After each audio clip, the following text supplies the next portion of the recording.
The Lexington Humane Society has been stepping up, taking in animals displaced by Hurricanes Irma and Harvey. So far, the shelter has taken in 12 cats and 14 dogs. LEX 18's Jacqueline Nye has the story.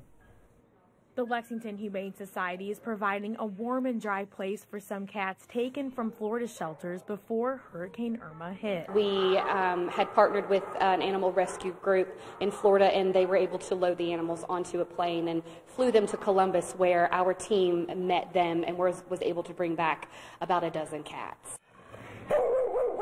Now they're taking in 14 dogs and puppies from Hurricane Harvey.